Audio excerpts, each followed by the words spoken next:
Hello and welcome to the Matthew Fisher-Davis Show. I am Ben Weinrib. And I'm Allison Mast. We've got a great show for you as always today. We're going to lead you guys off with our first SEC loss of the year in basketball, in a game at Arkansas, and then preview the Georgia game, which is going to kick off in about an hour and a half from now.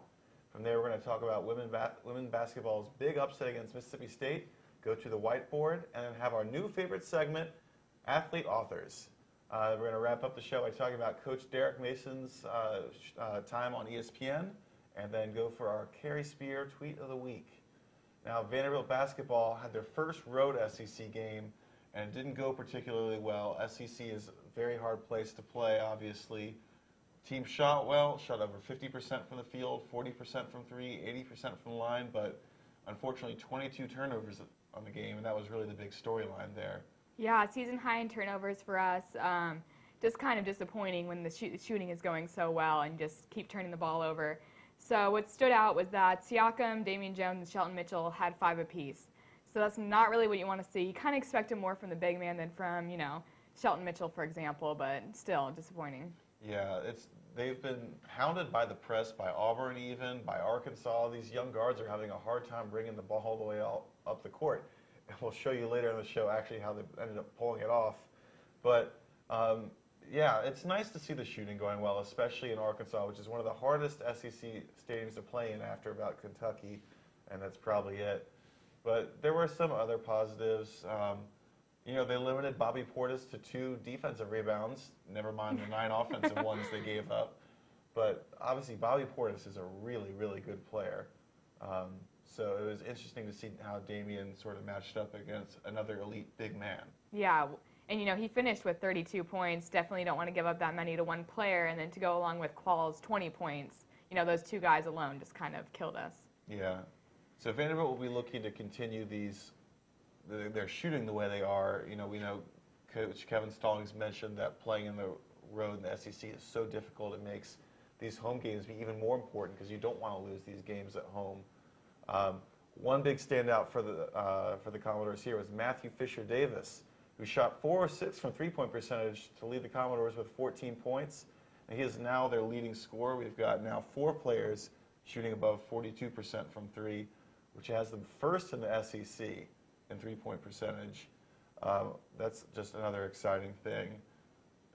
He's another freshman guard. One guy we haven't seen yet is Carter Josephs. Yeah.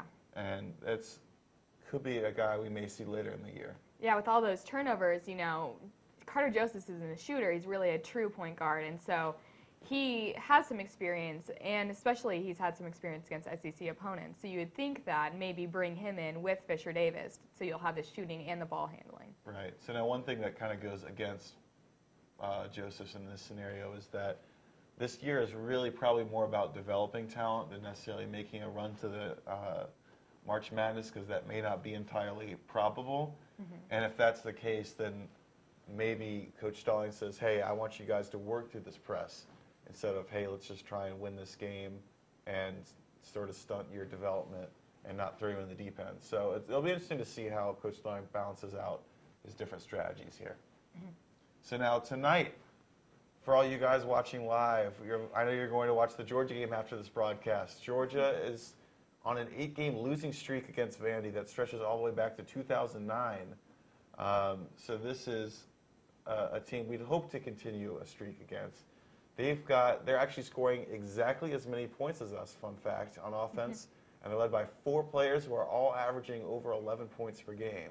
They're a much older team than Vanderbilt, although pretty much everyone is, considering they're not playing 7 out of 8 rotation players that are freshmen. So this presents another interesting matchup for Vanderbilt here. Something else that Stallings mentioned was that because these road games in the SEC are going to be so difficult, it's really important to win at home.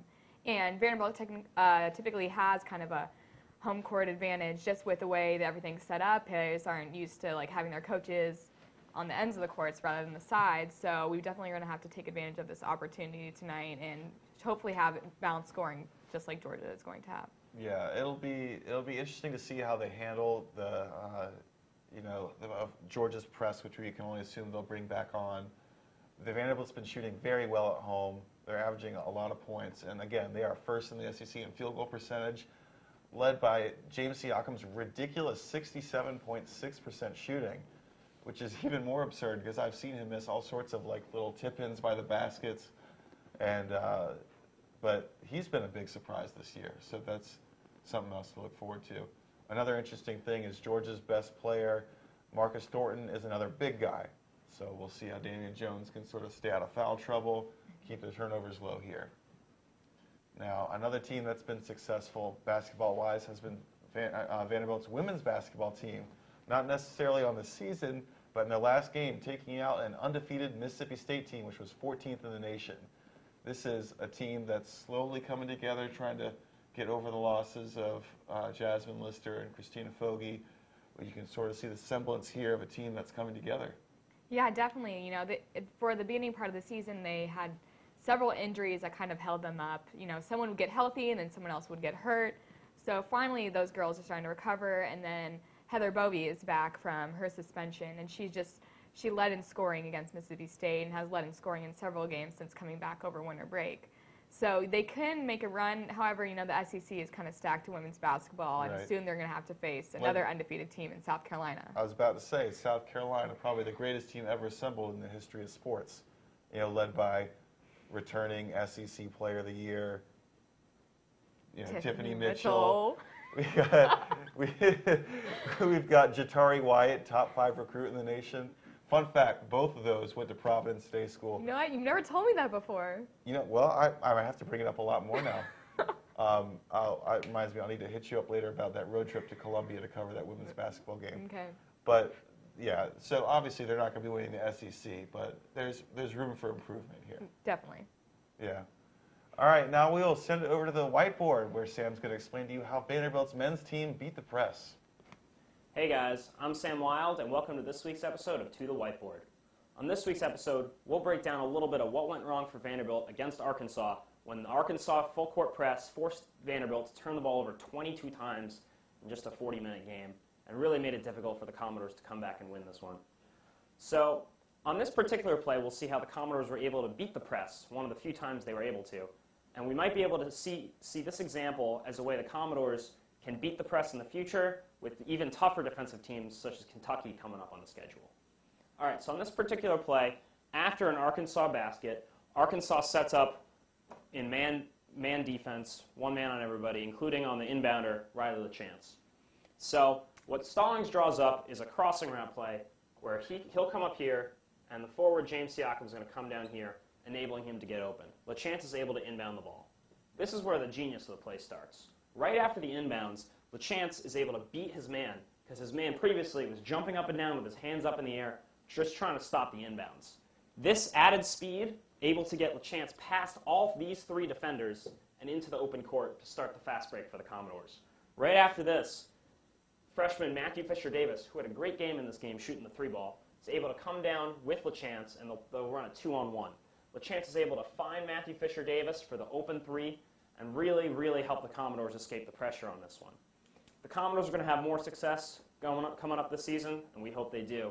They're going to have to be able to beat the press with 3-point shooting, which thus far they've been able to do, shooting an SEC leading 40% from 3-point. This has been this week's To the Whiteboard. I'm Sam Wild. Back to you guys. Thanks for that, Sam. We're back. I'm Max Hers, Ben Weinrib sitting immediately to my left. We're going to bring in, like Ben said earlier, our newest favorite segment, the debut of Commodore Athlete Authors. We know that Kyle Fuller is working hard on his book, Below the Rim. We've read the chapters. We're enthralled. But he's not the only Commodore athlete that's working on a book. In fact, we have 3 of Vanderbilt Athlete's finest ebooks to present for you. But we're only allowed to tell you the title and the first line. So we're going to go through some of these. First up, Vanderbilt basketball freshman Matthew Fisher-Davis. We already talked about him a little bit. He's been having a lot of success. winning a lot of games. He may resemble a certain cereal mascot, and his audiobook is called Sweet Cinnamon is the Winamon. Ben, sing that first line for us. Here I am cinnamon. That's good stuff. Good stuff. Quality journalism. Sounds like a great book. All right, next up, we have Adam Butler of Vandy Football working on his audio novel entitled Adam Butler, My Life as a Pokemon Master. Ben, let's hear that first line. Da-da-da. I want to be the very best that James Franklin never was. Boom, boom, boom. That's not how I remember the song going, but it's okay. This is from Inside Sources. Oh, okay. All right. Confirmed. All right, lastly, we've got Ro Coleman of Vanderbilt Baseball. The screenplay version of the movie Frozen, Let It Row. Let it row, can't row it back any row. I've actually never watched Frozen before, I'll be completely honest. Well, then you can read the book and get the print excited. version. Yeah. So 3 big-time audiobooks. We'll keep you updated as they go towards publishing and come out in cassette tape form. Yeah. So it'll be good. Now, speaking of publishing, someone's about to be published. Kyle Fuller reached his $30,000 goal on his Kickstarter, magically coming up with about $6,000 with less than an hour to go, which is just great for us all. Now, this book has been promised to come out to us over the summer, and I know we are all excited. So we'll hopefully have more updates for you as we go on, but this book so far is a go. Yeah, great job by Zoom to hit that buzzer beater with the Go Fund. So it's always good to see a Vanderbilt player coming up with not a lot of time on the clock, and Zoom Fuller did it just fine there. Next up on our rundown, we're going to talk about Coach Derek Mason, who was on the ESPN Film Room during the college football playoff national championship game, breaking down defenses. He's one of the few coaches who has ever been able to beat Oregon twice since it put in its new fast-paced offense. There you see a look at Coach Mason, a couple of other coaches, former Michigan State offensive coordinator Pat Narduzzi in there as well, one of the few guys able to beat Ohio State. So this was an elite group of coaches, and really just the few guys who have had success against these 2 national championship teams. Although he hasn't had success as a head coach yet, cool to see Coach Mason among these guys. Yeah, it's definitely nice to see him recognized because, Vanderbilt doesn't get a lot of recognition anyways, but nice to see them still in the loop. Now, remember last year, then Coach James Franklin went on the set with Nick Saban, making this a 2-year streak for football coaches appearing on ESPN, which is the longest really streak of any kind for Vanderbilt football in quite a while. 2-0 this week, one could say. Yeah, well, let's wait for next year. We'll have something else fun. Maybe, just maybe, he'll be going on ESPN because the Commodores, led by the great Johnny McCrary, will be in the national championship themselves. That's the way we want Coach Mason getting on TV, college football playoffs. Maybe they'll expand it to 8 and we'll get in as the 8 seed. Yeah, anything's possible. You never know. Coach Mason going to be defensive coordinator as well as head coach this year, and we saw him breaking down a lot of defensive plays, and we heard that he was really calling some of those Ohio State offensive plays before they happened. So maybe Coach Mason is going to pan out as our defensive play caller. Should be fun to watch. Going to be interesting. New offensive coordinator as well in Andy Ludwig, so we'll see what changes are made for Vandy football, but Coach Mason getting some attention and some more name recognition, which is always good. Yeah, I've always sort of wondered why these expert, offensive and defensive minds really even needed to get a offensive or defensive coordinator. Like, why does Chip Kelly need a offensive coordinator with the Eagles when he's basically going to be calling the plays and is the smartest person there? But I guess now Derek Mason will get his chance to sort of figure that out for himself. It's certainly worth a shot after both of his coordinators did not live up to expectations this year. Our final segment on the Matthew Fisher Davis Show today, as it was introduced, is the Vanderbilt Tweet of the Week. Not Austin Carter-Samuels this week, but we do have a tweet from former Commodore kicker and recently signed NFLer. We're not sure if he signed with the Browns or the Eagles. Apparently he signed with both. But it's kicker Kerry Spear, who made my favorite Vanderbilt play of all time in any sport, rushing in for a touchdown against Georgia last year.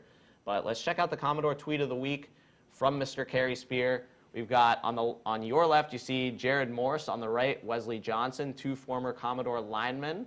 And the tweet was that if Jared is under 260 pounds by homecoming of 2020, Wesley Johnson owes Jared Morse $100.